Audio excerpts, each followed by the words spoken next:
하나님 말씀은 시편 89편 1절과 2절 보도록 하겠습니다.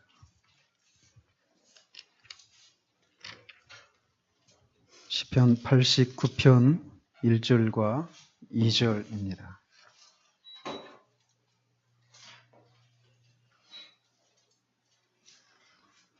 하나님 말씀 받을 때 자리에서 일어나 주시기 바랍니다. 하나님 말씀이 이러합니다. 내가 여호와의 인자하심을 영원히 노래하며 주의 성실하심을 내 입으로 대대히 알게 하리이다. 내가 말하기를 인자하심을 영원히 세우시며 주의 성실하심을 하늘에서 견고히 하시리라 하였나이다. 아멘.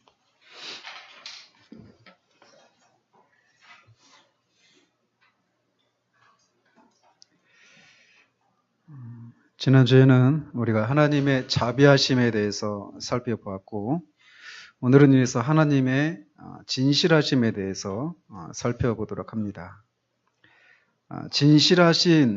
진실하다라고 한 이 말이 히브리어로는 에메트라고 하는 단어입니다. 여기에서 아멘이라고 하는 말이 나오는데, 이 단어는 우리말로 진실하다, 성실하다, 신실하다, 또는 미쁘다가 신실하다 이런 말이잖아요. 이런 단어로 번역할 수 있는 단어입니다. 그러니까 하나님이 진실하다라고 하는 것은 그분이 성실하시고 신실하신 분이시다라고 하는 것을 말하는 것이죠. 그래서 저는 이 세 단어, 진실하신, 성실하신, 신실하신 이 단어를 서로 이제 교차적으로 사용을 하면서 말씀을 전하도록 합니다. 그래서 언제는 진실하신 하나님 했다가 또 성실하신 하나님, 또 신실하신 하나님 왔다 갔다 한다 이렇게 생각하시지 말고 그것이 서로 다 같이 사용할 수 있는 말이라고 하는 것을 생각하시면서 말씀을 들으시기를 바랍니다.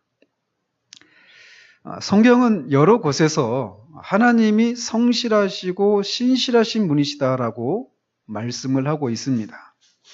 예를 들어 신명기 32장 4절에 그의 모든 길이 정의롭고 진실하고 거짓이 없으신 하나님이시니 라고 말하고 있습니다. 그분은 진실하고 거짓이 없으신 분이시다라고 말하고 있고, 또 시편 86편 15절에서는 인자와 진실이 풍성하신 하나님 이렇게 묘사하고 있습니다.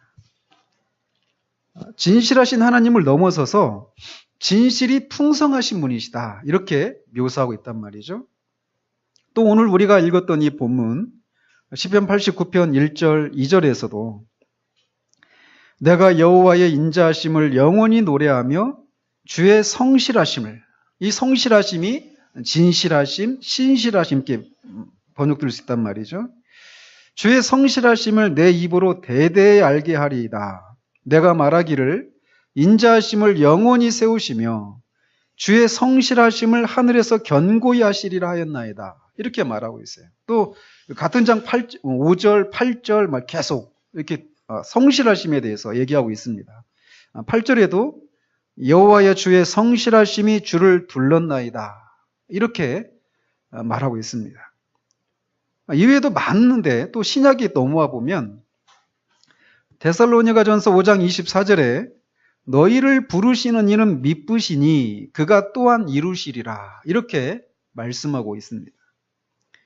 또 디모데후서 2장 13절에서도 우리는 미쁨이 없을지라도 주는 항상 미쁘시니 자기를 부인하실 수 없으시리라 이렇게 말을 하고 있습니다. 지금 방금 인용해드린 이런 구절들은 하나님이 진실하시고 성실하시고 신실하신 분이시다라고 말하는 여러 성경 구절들 중에 일부분에 불과합니다. 이외에서도 많은 부분에서 그분의 성실하심을 찬양하고 있단 말이죠. 그래서 우리가 아까도 방금 전에 권사님 신실하신 하나님 이렇게 부르면서 기도를 했잖아요. 우리가 성실하심, 신실하심 이런 것들을 자주 인용하고 말하고 있지만 실제로 그것이 무슨 의미가 있는가라고 하는 것을 이 시간 좀 정확하게 우리가 정의를 내릴 필요가 있습니다. 그리고 그 하나님이 신실하시다라고 하는 것이 우리의 신앙 가운데, 삶 가운데 어떻게 적용이 되어지고 그것을 안 우리는 또 어떻게 살아야 되는가? 이런 식으로 말씀을 진행하도록 합니다. 성실하심 혹은 신실하심 또는 진실하심이라고 하는 것은 한마디로 말씀을 드리면 이런 겁니다. 하나님께서 그분 자신을 거스르는 존재가 될 수 없도록 만드는 속성이다. 이렇게 말하는 것입니다. 그러니까 그분 자신을 거스르는 존재가 될 수 없어요. 그러니까 하나님이 하나님이실 수밖에 없는 것은 그분이 신실하신 분이시기 때문에 그렇다는 거죠. 또 마찬가지로 그분 자신을 거슬러서 행동할 수도 없게 만드는 속성이 바로 이 속성입니다. 하나님이 영원토록 거룩하신 이유는 그분이 성실하시고 신실하시기 때문에 그래요. 또 그분이 자비하시고 선하신 분이신 이유도 바로 여기에 있습니다. 만약 그분이 그분의 자비하심에서 또는 선하심에서 조금이라도 변화가 있다. 그 자비하심이 잘한다든가 또는 자비하심이 덜해진다거나 이런 일이 없고 하나님이 항상 자비하신 것은 그분이 그런 존재일 수밖에 없는 그 성실하신 성품 때문에 그렇다는 거죠. 이렇게 성실하심 혹은 신실하심은 그분의 존재와 행동이 항상 그분을 거슬러 존재하거나 행동할 수 없도록 만드는 그런 속성이다라고 정의를 내릴 수 있습니다. 먼저 하나님은 그 존재에 있어서 신실하시고 진실하십니다. 그분은 그 존재에 있어서 참된 분이십니다. 그분은 존재에 있어서 참되시고 다른 모든 것들에게 존재를 부여하셔요. 즉 그분이 진짜 존재하신단 말이에요. 마찬가지로 우리가 존재하는 것도 그렇게 진짜 존재하신 하나님이 우리 모두에게 그 존재를 허락하셨기 때문에 존재한다는 거죠. 뿐만 아니라 그는 도덕적인 의미에서도 참되십니다. 그는 참되고 오류가 없고 거짓이 없으신 분이셔요. 그래서 하나님은 모든 진리의 모범이시고 원형이십니다. 즉 모든 참된 것이 이렇게 진실하신 하나님으로부터 나오게 된다는 것이죠. 이렇게 먼저 그분은 그의 존재에 있어서 진실하십니다. 참되십니다. 뿐만 아니라 그분은 자기 약속을 지키시는 데 있어서도 신실하십니다. 솔로몬은 그 성전을 봉헌한 자리에서 이렇게 기도합니다. 그 종 모세를 통하여 무릇 말씀하신 그 모든 좋은 약속이 하나도 이루어지지 아니함이 없도다 라고 말하고 있습니다. 즉 하나님은 당신의 뜻을 이루시기 위해서 항상 약속을 하시고 먼저 약속을 하시고 그 약속을 이루시는 방식으로 하나님의 뜻을 이루십니다. 그런데 이 약속이 어디에 근거해서 약속을 하시냐면 그분의 성실하심에 근거해서 약속을 하신다라는 것이. 그렇기 때문에 그분이 약속하신 것은 반드시 이루어진다라는 거예요. 만약에 그 약속이 이루어지지 않으면 그분은 성실하신 분이 아니시게 되거든요. 그분은 더 이상 진실하신 분도 아니시고 신실하신 분도 아니시기 때문에 그분이 약속하신 것은 반드시 이루어지게 되어 있다는 것이. 우리는 이런 하나님의 약속에서 우리는 두 가지 위로를 받을 수 있어요. 하나는 무엇이냐면 하나님이 약속을 하시는데 그렇게 약속하신 것이 반드시 이루어질 수밖에 없는 두 가지 이유가 있어요. 하나는 뭐냐면 그거를 이룰 수 있는 능력이 그분께 있다는 것입니다.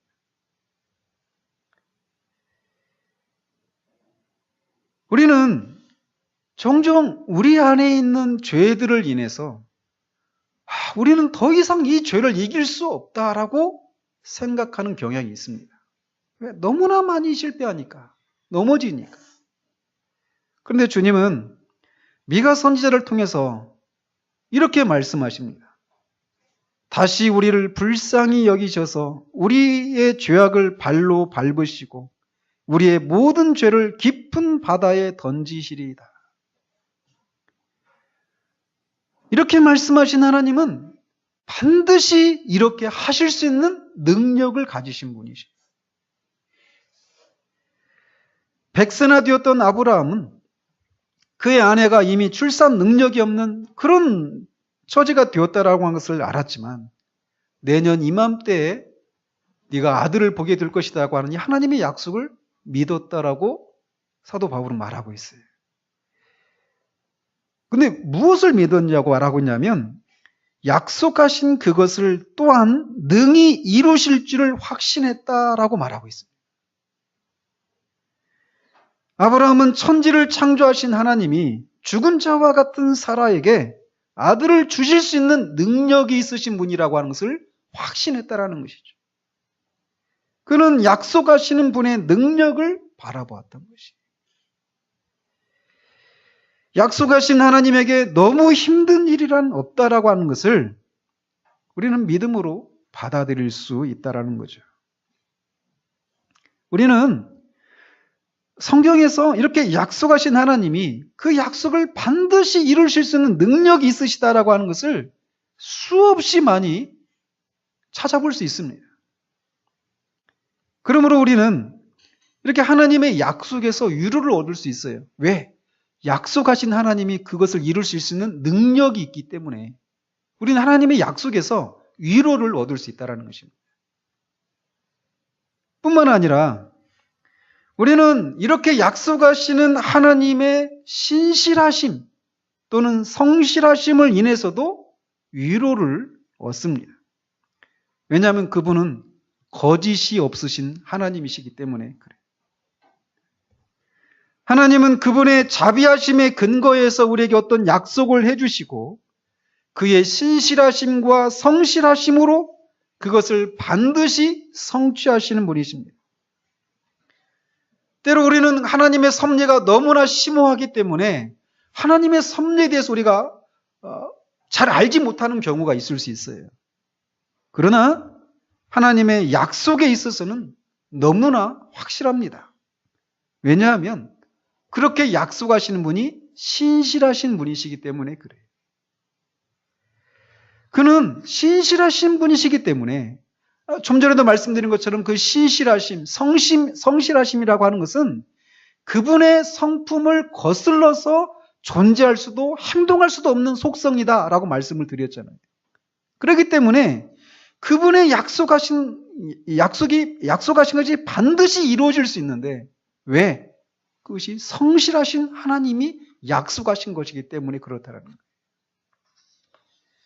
이렇게 하나님의 약속을 하신 하나님이 그것을 이룰 수 있는 능력이 있으시고 또 그것을 약속하신 하나님이 신실하신 분이시기 때문에 우리는 하나님의 약속에서 위로를 얻을 수 있다는 것이죠. 사무엘상 15장 29절에서 이렇게 말을 합니다. 이스라엘의 지존자는 거짓이나 변개함이 없으시니 그는 사람이 아니심으로 결코 변개하지 않으심이니이다. 이 땅에서 아무리 큰 권세를 가진 사람이라고 하더라도 그가 약속한 것을 반드시 항상 이룰 수 있는 것은 아닙니다. 그렇지만 하나님의 약속은 결코 이루어지지 않는 경우가 없다라는 거예요. 왜? 그분은 우리 인생과 달리 신실하신 분이시기 때문이라는 것입니다. 하나님은 이렇게 신실하신 분이시기 때문에 그냥 약속만 하셔도 되는데 우리의 구원과 관련해서는 맹세까지 하셨다라고 히브리서 기자가 말하고 있어요. 하나님은 약속을 기업으로 받는 자들에게 그 뜻이 변하지 아니함을 충분히 나타내시려고 그 일을 맹세로 보증하셨나니 라고 말하고 있어요. 하나님은 약속하시면 반드시 이루십니다. 그분의 능력과 그분의 신실하심 때문에. 그런데 거기에 더해서 맹세까지 하신 거예요. 하나님은 맹세를 하지 않으셔도 되거든요. 그런데 맹세까지 하신다라는 거예요. 우리의 구원과 관련해서는. 만약 우리가 하나님께 맺은 약속을 어기고 깨뜨리는 그런 횟수만큼 하나님도 우리와 맺은 언약을 그렇게 깨뜨리신다면 오늘 여기 있을 수 있는 사람 아무도 없습니다. 돌아보십시오. 우리가 얼마나 하나님 앞에 하나님 제가 이제부터 이렇게 살겠습니다. 얼마나 많은 약속을 했고 얼마나 많이 그 약속을 무시하고 잊거나 깨뜨리며 살았습니까?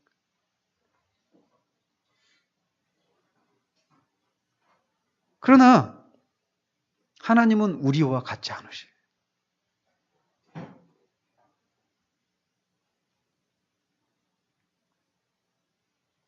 제가 신대원 다닐 때 매일 예배를 드리거든요. 신대원 가면. 예배할 때 제가 이제 그 대표 기도를 한 적이 있어요. 그러면서 이렇게 그 서두를 그렇게 시작을 했어요. 언제나 거기 계셔서 우리가 하나님을 대하는 것처럼 우리를 대하지 아니하시는 그 하나님의 신실하심을 인해서 오늘 우리가 여기 있습니다.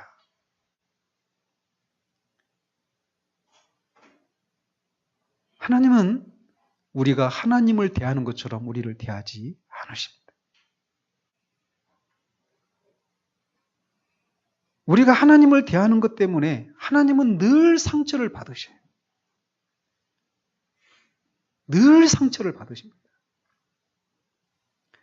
하나님을 마음과 성품과 뜻과 목숨을 다해서 사랑하라. 이게 하나님 우리에게 기대하시는 것인데 우리는 너무나 자주 하나님보다 우리의 자녀를, 우리의 건강을, 우리의 가정을, 우리의 일들을, 우리의 장래를, 우리 목숨을, 우리 존재를 더 사랑합니다. 근데 하나님이 우리가 그렇게 하나님을 대하는 것처럼 우리를 대하시지 않아요. 왜? 하나님이 신실하신 때문에.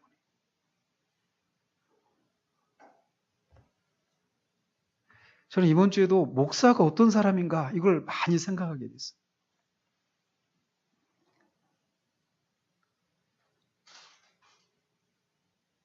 목사는 날마다 우는 사람이구나. 그 생각을 참 많이 했어요. 저는 매주 제가 바보 같아요. 바보가 된 것 같아요.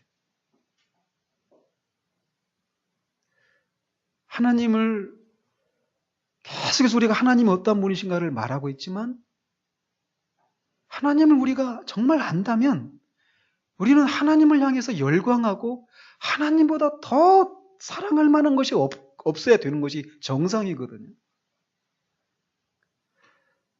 근데 우리의 실상을 보면 그렇지가 못해요.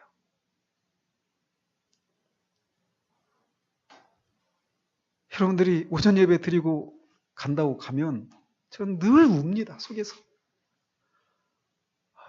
피곤하면 갈 수도 있죠. 무슨 일이 있으면 갈 수도 있죠. 그런데 목사인 저가 아니라 그런 상황 앞에서 하나님은 여러분에게 어떤 분이신가? 이 생각을 할 때 저는 늘 울어요.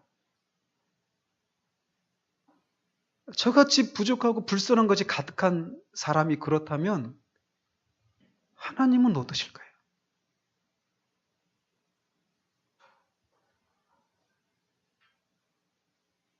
하나님은 우리가 하나님께 맺은 약속을 깨뜨리는 그런 빈도만큼 그분이 우리와 맺은 언약을 파기하시는 분이 아니셔요. 그렇게 늘 상처를 우리가 드림에도 불구하고 상처를 받으시면서 거기 계신 거예요. 언제나 거기 계신 거예요. 우리를 여전히 사랑하시는 거예요. 아픈 사랑을 하시는 거예요. 그것을 깨달을 때 하나님 이외에 다른 것을 사랑하는 우리들의 이 삶에 회개가 일어나고 돌이킴이 일어나는 거예요.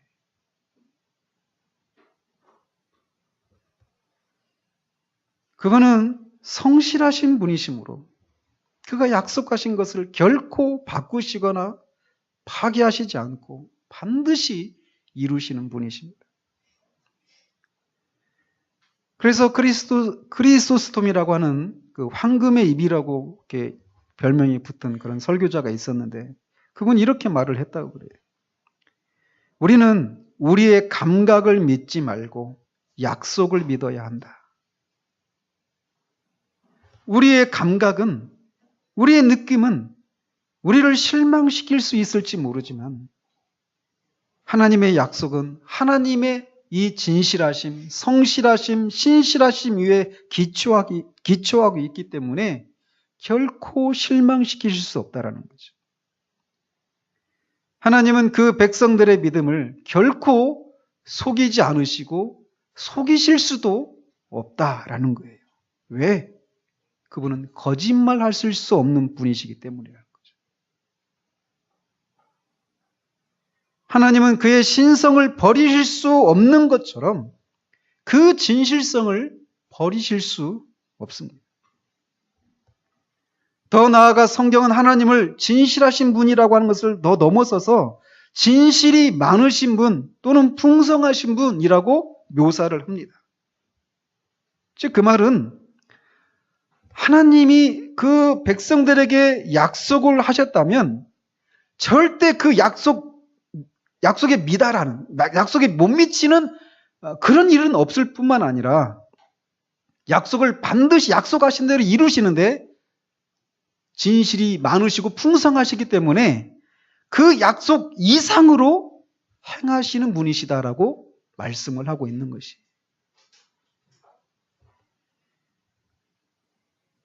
그렇기 때문에 하나님은 약속하신 것을 반드시 이루시는데 종종 우리는 하나님의 약속이 과연 정말 이루어지는가라고 하는 생각을 하게 되는 경우들이 있습니다. 왜냐하면 하나님의 약속이 오래전에 약속을 해주셨는데 아직까지 이루어지지 않는 현실 때문에 그렇죠. 그러나 우리가 기억을 해야 됩니다. 하나님은 약속의 실현을 지연시키실 수는 있지만 결코 약속을 깨뜨리시지 않으신다라는 것이. 오랜 동안 마치 지금 봄에 씨앗을 그 땅에 심으면 오랜 기간이 지나야 싹이 나고 열매를 맺는 것처럼 하나님의 약속도 그렇게 기다림의 시간을 우리에게 요구하기도 하신다라는 것입니다. 그는 아브라함에게 이스라엘 백성들을 쇠풀무 애굽으로부터 구원해 내시겠다라고 약속하셨지만 그 약속이 이루어지기까지는 400여 년의 그런 시간이 필요했어요. 누가복음 2장에 보면 시므온이라고 하는 사람이 나오는데 그가 성령의 지시를 받아서 그가 주의 그리스도를 보기 전까지는 죽지 않을 것이다. 이런 약속을 받았습니다. 근데 마침내 그가 나이가 늙었을 때 그 그리스도를 성전에서 만나죠. 그러면서 그가 찬양을 하면서 이렇게 말을 해요. 이제 약속하신 대로 주의 종을 평안히 놓아주시는도다. 이렇게 말을 합니다. 언제가 이 부분을 가지고 한번 설교도 할 생각인데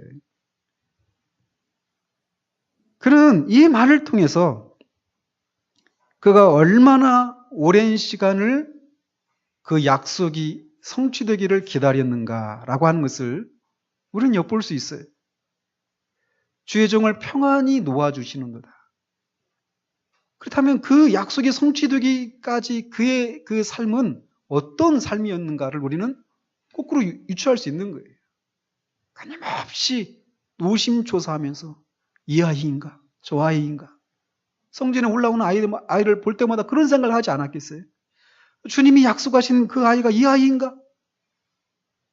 그리고 그런 기다림이 오래 되면서 때로는 지치기도 하고 정말 그 약속이 진짜 했던가? 내가 착각한 건 아니었는가? 이런 생각도 하지 않았겠어요. 그 영혼은 쉼이 없었습니다. 근데 마침내 그리스도를 보고 그 약속대로 그리스도를 보고 이제 약속하신 대로 주의 종을 평안히 놓아주신다라고 노래를 하는 것이죠. 때로 하나님은 그 약속을 이렇게 오랜 기다림의 끝에 성취를 하십니다. 그렇지만 약속이 지연될 뿐이지 약속이 깨뜨려진 것이 아니라는 거죠.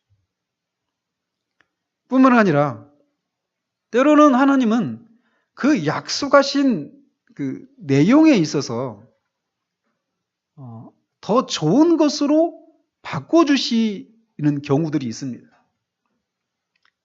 예를 들어 하나님은 현세적인 그런 복들을 약속을 하셨는데 그런 현세적인 복이 아니라 신령하고 영적인 그런 약속으로 바꾸어 주시기도 하신다라는 것입니다.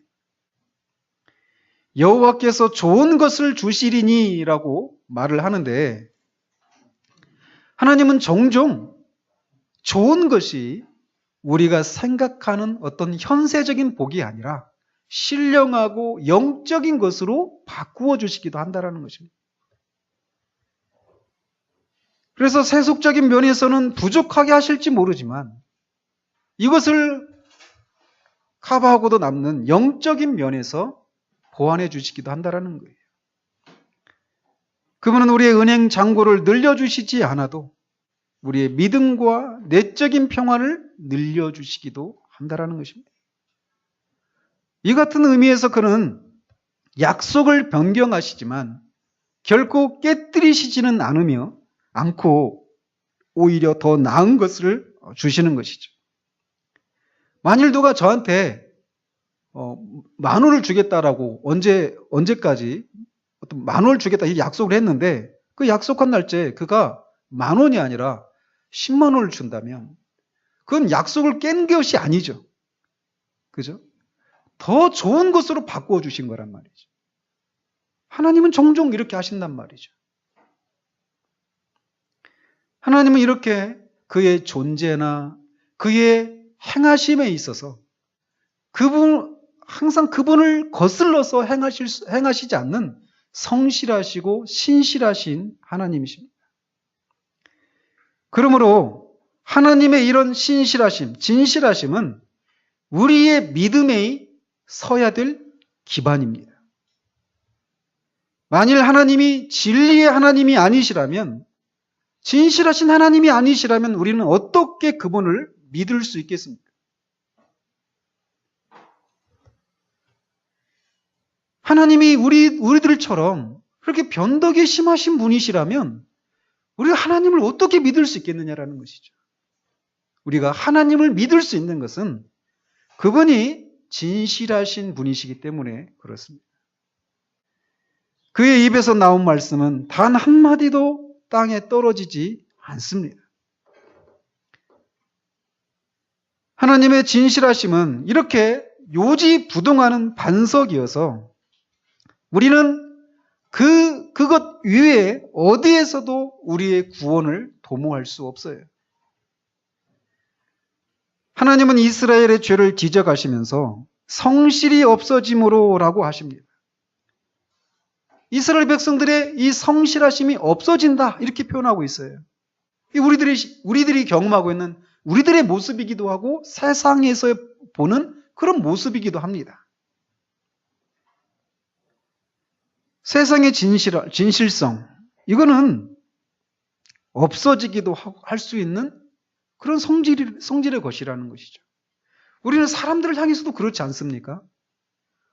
오늘은 그 사람을 믿을 만한 사람이다 이렇게 생각했다가 어떤 실망하고 어떤 이유들 때문에 그 사람 믿을 만한 사람이 아니구만 이런 생각을 한단 말이죠. 우리도 다른 사람에게 그런 사람으로 드러나기도 하고요. 그렇지만 이것이 세상의 진실함이라면 하나님에게 있어서 하나님의 진실성은 결코 이 세상의 진실성과 다르다라는 것입니다. 만약 하나님이 진실하기를 멈춰버리신다면 그는 더 이상 하나님이 아니십니다. 그는 구하는 영혼에게 선을 베푸시겠다라고 말씀하십니다. 또 수고하는 자에게 쉼을 주시겠다라고 말씀하셨어요. 근데 그 말씀들에 우리가 그 말씀을 믿을 수 있는 것은 그렇게 말씀하신 하나님이 진실하신 분이시기 때문에 가능한 것입니다. 이 세계가 흔들리지 않고 요동하지 않고 우리가 안전히 거할 수 있는 것도 하나님이 세상 끝날까지 여름과 겨울이 추위와 더위와 낮과 밤이 계속 되게 하실 것이다라고 하시는 약속 때문에 가능한 것입니다. 그렇기 때문에 이 세상이 안전한 것이 우리의 믿음은 이렇게 하나님의 신실하신 말씀에 달려 있는 것입니다. 하나님의 진실하심 이외에 그 어디에도 우리의 믿음을 세울 수가 없습니다. 하나님의 진실하심 이외에 우리가 믿을 것은 전혀 없습니다. 그러므로 우리 자신을 신뢰하는 것은 마치 흐르는 모래 위에 집을 짓는 것과 같은 그런 어리석은 것입니다. 여러분, 우리 자신을 믿지 말아야 돼요. 내가 얼마나 많은 은혜를 경험한 사람인데 내가 이런 자리에서 물러날까? 결코 우리 자신을 신뢰해서는 안 돼요. 하나님만 신뢰할 수 있습니다. 네팔에 지진이 나가지고 이미 6,000명 이상의 사람들이 죽었잖아요. 땅이 흔들린다라고 하는 것은 엄청난 일입니다. 그러나 하나님은 그분의 존재됨에서 흔들릴 수 없는데 그것은 바로 그분의 신실하심 때문에 그렇습니다. 그분은 자신의 존재를 벗어나서 존재할 수도 없고 행동하실 수도 없으셔요. 그래서 우리는 믿음이 없을지라도 주는 일양 미쁘시니 자기를 부인하실 수 없으시리라 라고 사도가 말을 하고 있는 것입니다. 하나님은 특별히 이런 사람들에게 신실하십니다. 그의 신실하심을 드러내십니다. 먼저 돌아온 죄인들을 향해서 그분은 신실하심을 약속하시고 또 실제로 드러내십니다. 우리는 매 예배 때마다 예배로에 그런 초청을 하죠. 수고하고 무거운 짐진 자들아 다 내게로 오라. 그분은 쉼을 약속하십니다. 그리고 그렇게 약속하시는 하나님은 그것을 믿고 오는 자들에게 쉼을 주십니다. 그러므로 자신이 죄인이라고 하는 것을 깨닫고 내가 정말 구원이 필요하고 하나님 안에서 안식이 필요하다라고 하는 생각을 갖고 있는 사람이라면 이렇게 약속하시고 그 약속을 반드시 이루시는 신실하신 하나님께로 오늘 바로 돌아오십시오. 그분은 여러분에게 쉼을 주십니다. 여러분이 어떤 죄를 지었다 하더라도 얼마나 많이 하나님의 마음을 아프게 했다 하더라도 약속하신 하나님이 반드시 이루신다라고 하는 이 약속을 믿고 나오는 자들의 믿음을 하나님은 거절하지 않으셔요. 또 이미 이렇게 그 약속을 믿고 주님께로 돌아와서 죄 용서를 받고 하나님의 자녀가 되었지만 그래서 이제 더 이상 죄를 지으며 살면 안 되는데도 불구하고 죄를 지은 하나님의 자녀들에게도 하나님은 약속하십니다.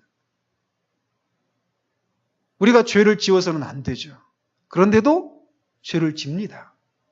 그리고 그렇게 죄를 지은 것을 인해서 내가 죄를 지은 것 때문에 하나님 앞에 또 나아가서 내 죄를 고백하면 하나님이 그 아들의 피로 우리를 다시금 깨끗게 해주신다라고 하는 이 약속을 붙들고 나오는 자들을 하나님은 또 깨끗게 해주십니다.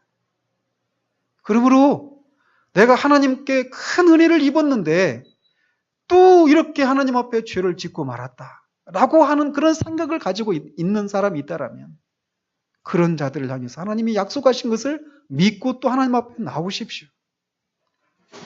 그분은 이렇게 죄인들에게 또 돌아온 죄인들에게 신실하심을 드러내시는 분이십니다. 그분은 또 시험당하는 자들을 향해서도 신실하심을 드러내시는 분이십니다. 하나님 말씀하십니다. 그분은 미쁘셔서 사람이 감당하지 못할 시험은 주지 않으신다라고 약속하셔요.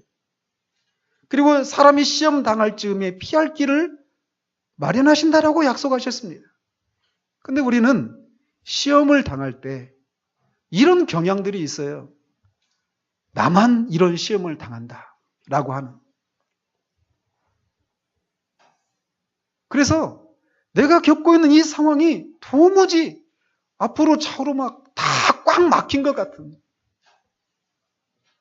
그런데 그런 상황 가운데서 우리가 피할 수 있는 유일한 탈출구가 있어요. 그건 하나님의 신실하심입니다. 우리가 감당할 수 없는 시험은 허락하시지 않는다라고 하시는 하나님의 그 약속. 거기에 우리의 탈출구가 있다라는 것입니다. 어떤 사람들은 아내 때문에 고통을 겪는 사람들이 있어요. 그래서 내가 정말 이 사람하고 결혼한 게 맞는가? 내가 왜 이런 사람하고 결혼했지? 이런 생각을 하고 나만 이런 고통을 겪고 있고 다른 사람들은 그래도 저 사람은 얼마나 부인이 나긋나긋하고 정말 이렇게 살갑고 그런가라고 하면서 자신의 처지를 안타깝게 생각하는 경우가 있습니다. 근데 여러분 아십니까? 존 웨슬리 아시죠? 요한 웨슬레라고 하죠. 웨슬레의 부인이 3대 악처 중에 한 명이었습니다. 그 경건하고 거룩한 그 주의 종의 아내가 아주 그 토조 목사님의 그 표현을 빌면 살쾡이 같은 그런 사람이었대요. 근데 어떻게 된지 아십니까? 이중수 목사님이라고 하는 분이 그분의 전기를 쓰면서 이렇게 해석을 해요.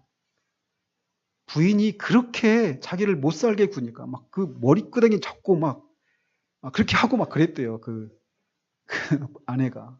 상상이 안 되죠. 저희 집사람 그러지는 않아요. 근데 아내가 그랬기 때문에 집에 있으면 늘 싸우게 되겠죠. 그러니까 교회 가서 늘 기도했대요. 그래서 그런 훌륭한 사람이 되었다는 거죠. 그리고 그가 기도할 때마다 라틴어로 기도했대요. 왜 그럴게요? 아내가 알아들을까봐. 또 그거 가지고 트집 잡을까봐. 또 어떤 사람은 남편 때문에 막 고통을 겪는 사람이 있어요. 저 집 남편은 정말 신사적이고, 정말 가정적이고, 현명하고, 정말 가정에 도움을 주고, 찔기신 분 계십니까?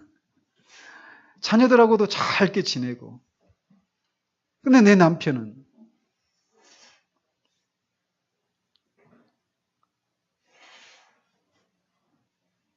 기억하십시오.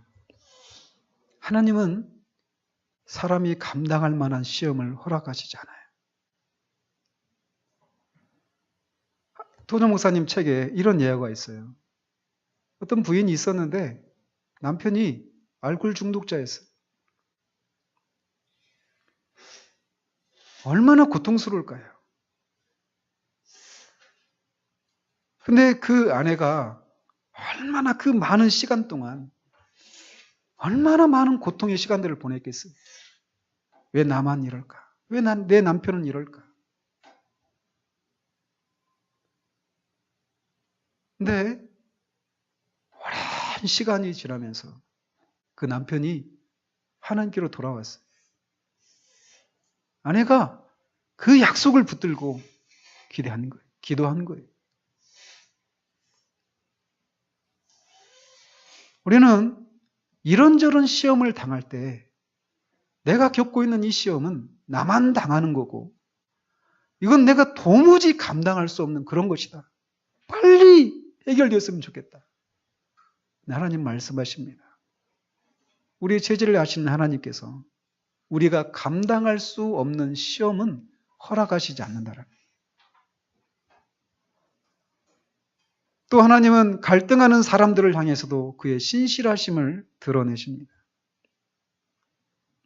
우리는 종종 구원을 받고 하나님의 은혜를 경험하고 그렇게 신앙생활을 하다가 시간이 흘러서 우리 자신을 돌아보는데 오히려 우리가 더 뒤로 물러가 있는 것 같은 우리 자신의 모습을 보는 경우들이 있습니다. 이번 주에도 한 10몇 년 만에 이제 어떤 친구들을 만났는데, 전에 청년 때 다녔던 교회 친구들을 만났어요. 그 친구 한 친구가 이런 얘기를 하는 거예요. 그러니까 옛날에 그때 한 10몇 년 전에 그때 막 정말 열심을 냈었는데 신앙생활에. 근데 지금 그때에 비교하면 자기가 그 열심의 5분의 1도 못하고 있는 것 같다고 얘기를 하더라고요.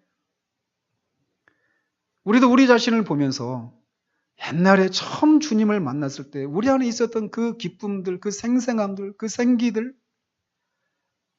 그리고 그때 우리가 죄를 향해서 가지고 있었던 마음들, 또 하나님의 뜻에 순종하고자 하는 그런 마음들에 있어서 우리가 뒤로 물러가 있는 것 같은 그런 우리 자신의 모습을 보면서 낙심하는 경우들이 있습니다.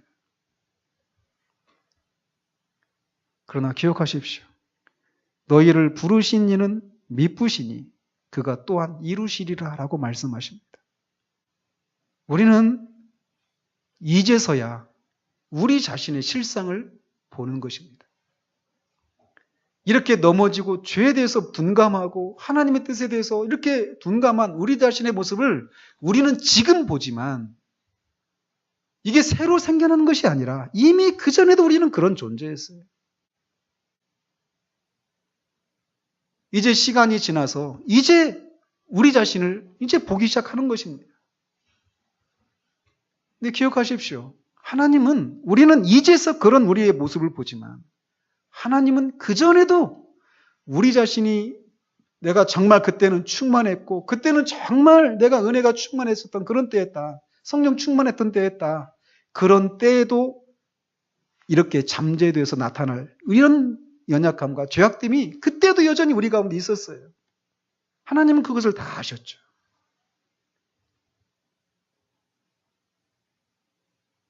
그럼에도 불구하고 우리를 구원해 주신 그 하나님은 결국 우리를 그리스도와 같이 주름 잡힌 거나 흠이나 티나 이런 결점이 없이 우리를 깨끗하게 하시는 하나님이시라는 것이에요.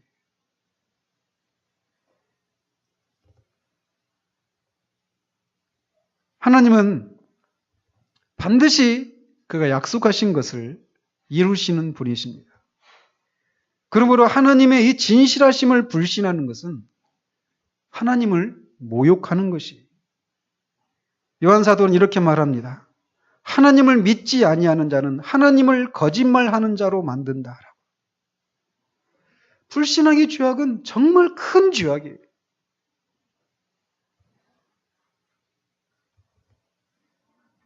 하나님은 이렇게 하나님의 약속을 믿고 나오는 자들에게 그분의 신실하심을 반드시 이루시는 분이십니다. 그분의 약속을 반드시 이루시는 분이셔요. 그런 것처럼 하나님은 약속을 하셨을 뿐만 아니라 죄인들을 향해서 경고도 하셨는데 그 경고에 있어서도 신실하시다라고 하는 것을 기억을 해야 됩니다. 하나님은 죄를 짓고 다니는 자의 정수리는 하나님이 쳐서 깨뜨리시리로다라고 말씀하십니다. 간음하는 자들을 심판하시겠다라고 위협하시고 악인에게 갚으시겠다라고 말씀하십니다.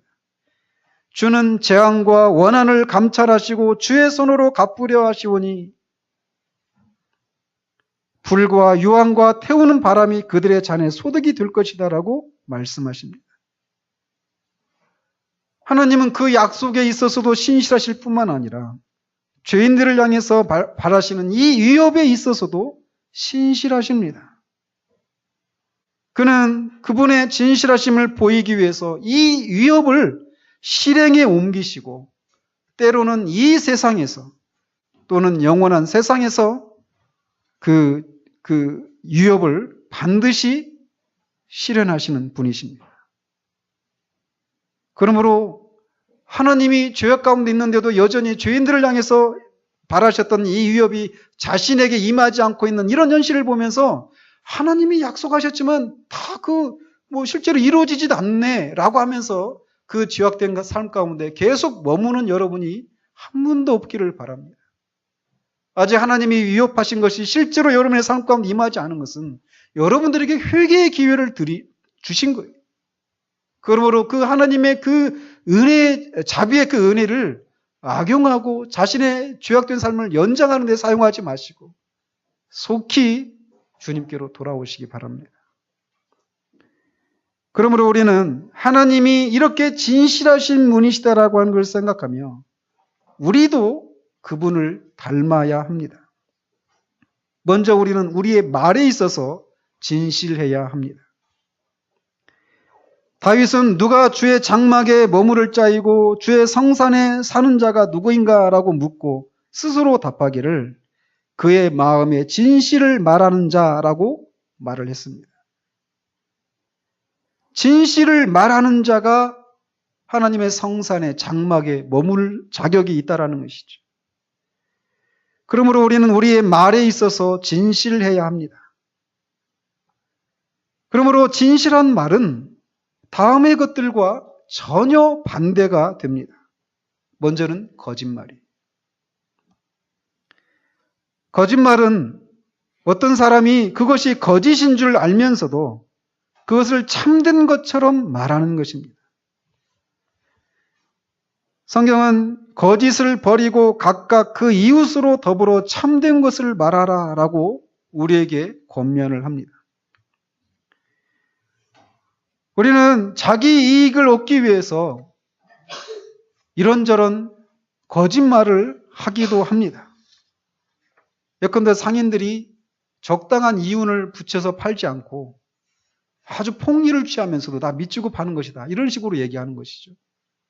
그뿐만 아니라 우리는 직장 생활하고 학교 생활하면서도 가정 생활하면서도 수시로 우리가 어떤 조그만 이익을 얻기 위해서 어떤 불이익을 받지 않기 위해서 거짓말을 하는 경우들이 많아요. 그러나 그것은 하나님의 진실하심과 정반대되는 지점에 있는 것이라는 것이죠. 또 다른 사람들을 즐겁게 하기 위해서 장난으로 농담으로써 하는 거짓말, 이 거짓말에 대해서도 우리는 가볍게 생각하는데 토마스 왓슨은 이렇게 말합니다. 그렇게 거짓말하는 사람은 웃으면서 지옥으로 내려갈 것이다. 왜 성경은 거짓말에 대해서 그렇게 강력한 경고를 할까요? 그것은 거짓의 아비가 바로 마귀이기 때문에 그렇습니다. 즉 모든 거짓은 마귀로부터 나온 것이기 때문에 그렇다라는 것이. 지지난주에도 말씀드린 대로 거짓말하는 사람들은 모든 공직이나 그런 모든 것에도 다 박탈을 해야 됩니다. 거짓말하는 사람과 우리가 어떤 대화를 나눌 수 있겠습니까? 말을 신용할 수 없는 사람과 어떻게 우리가 대화를 하고 신뢰관계를 쌓을 수 있겠느냐라는 것이죠. 거짓말은 사람이 천국에 들어가지 못하게 막는 것입니다. 개들과 거짓말을 좋아하며 지어내는 자마다 성 밖에 있으리라 라고 계시록에서 말하고 있어요. 이렇게 거짓말은 큰 죄악입니다. 그러나 이 거짓말을 가르치는 행위는 더 큰 죄악입니다. 이를테면 거짓된 가르침을 베푸는 그런 거짓 선생들이죠. 오류를 말하는 사람은 거짓을 가르치는 자들이에요. 그러므로 교회에서 하나님의 진리를 가르치지 않고 거짓된 것을 가르치는 자는 거짓말하는 자보다 더 큰 죄를 범하고 있는 것입니다. 그는 자신만 지옥에 떨어지게 되는 것이 아니라 다른 사람들도 지옥에 가도록 돕고 있는 것이라는 것이죠. 또 이 진실한 말을 해야 되는데 우리는 또 거짓말이 진실한 말과 상반될 뿐만 아니라 외식도 진실한 말과 상반이 됩니다. 우리는 우리의 마음과 우리의 혀가 항상 일치해야 합니다. 사람 앞에서는 참말 같이 말하고 실제 마음의 의도는 다른 것을 갖고 있는 것은 거짓말을 하는 것과 매한 가지라는 것이죠. 그의 말은 기름보다 유하여도 실상은 뽑힌 칼이로다. 시편 기자가 말을 하고 있어요. 그래서 사람 앞에서는 그 사람을 칭찬하고 그 사람 앞에서 아첨하지만 속으로는 그 사람을 미워하는 이런 것은 거짓말하는 것과 매한 가지라는 것입니다. 이웃에게 아첨하는 것은 그 발 앞에 그물을 치는 것이다 라고 말합니다. 그러므로 우리는 사람들과의 관계에 있어서 허위로 관계를 맺는 것, 이것은 일종의 거짓말입니다. 우리는 서로 진실해야 돼요. 토마스 왓슨은 이렇게 말을 합니다. 우정을 위조하는 행위는 돈을 위조하는 것보다 더 악하다. 이렇게 거짓말과 외식은 진실한 말과 상반돼요. 또 마지막으로 우리는 우리의 신앙 고백이 있어서 진실해야 합니다. 말에 있어서 진실해야 될 뿐만 아니라 우리의 신앙 고백이 있어서도 진실해야 합니다. 또 신앙 고백과 실천에 있어서도 우리는 진실해야 합니다. 의와 진리의 거룩함으로 행해야 한다라고 사도는 말해요. 종교적인 외식은 일종의 거짓말입니다. 아까 제가 말씀드렸죠. 목사가 어떤 사람인가? 이 죄를 가장 많이 짓는 사람이 목사인 것 같아요. 외식 말이죠. 저는 저 자신을 보면서 얼마나 많은 그런 죄를, 이런 외식의 죄를 짓고 있는지 모르겠습니다.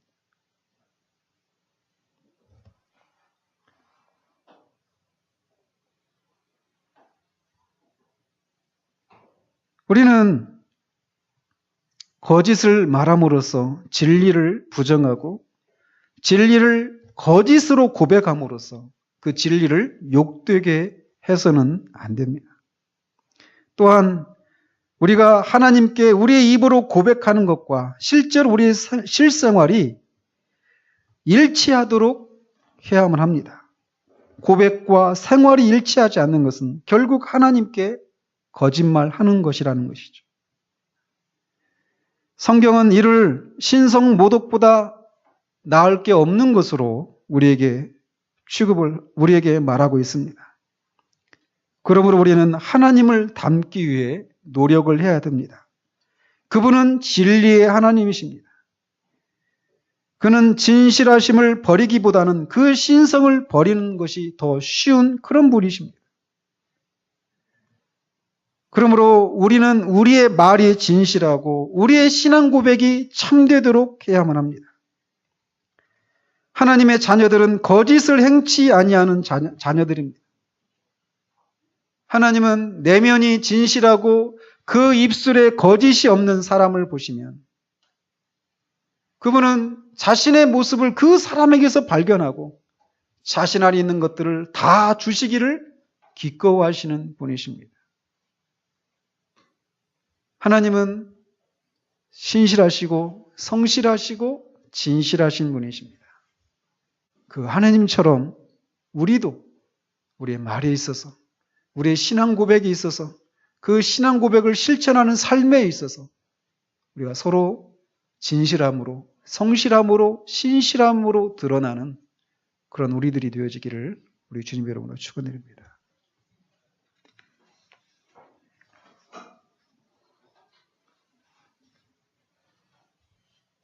하나님 아버지 감사합니다. 하나님이 우리 인생과 같지 않으심을 인하여 감사를 드립니다. 우리가 하나님을 대하는 것처럼 하나님이 우리를 대하셔서 하나님이 우리와 맺으신 약속을 깨뜨리신다면 우리는 한순간도 존재할 수 없는 그런 존재들임을 이 시간도 고백을 드립니다. 우리가 여기 존재할 수 있는 것은, 우리가 여전히 소망을 품고 살 수 있는 것은 그렇게 약속하신 하나님이 신실하신 분이셔서 그 존재와 행동이 그 존재를 거슬러서 하실 수 없는 분이시기 때문에 그러함을 이 시간도 고백을 드립니다.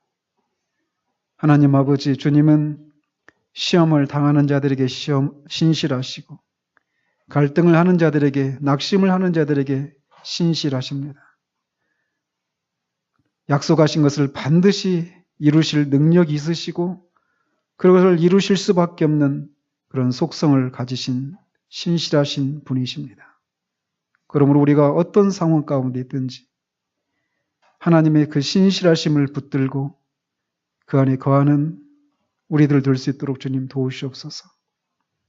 뿐만 아니라 하나님을, 그런 하나님으로, 약속하신 하나님을 믿지 못하는 그 불신앙의 죄악이 얼마나 큰지를 알고 정말 우리가 말씀하신 하나님의 그 성품을 생각하며 그렇게 불신앙의 죄악들을 가볍게 생각하지 않는 우리들 될 수 있도록 주님 도우시옵소서. 주님이 진실하신 것처럼 우리도 우리의 말과 우리의 신앙 고백과 그 신앙 고백을 실천하는 삶에 있어서 진실한 자들 될 수 있도록 주님 도우시옵소서. 서로 간에 또한 진실한 그런 사람들 될 수 있도록 주님 붙들어 주시옵소서. 예수 그리스도 이름으로 기도합니다. 아멘.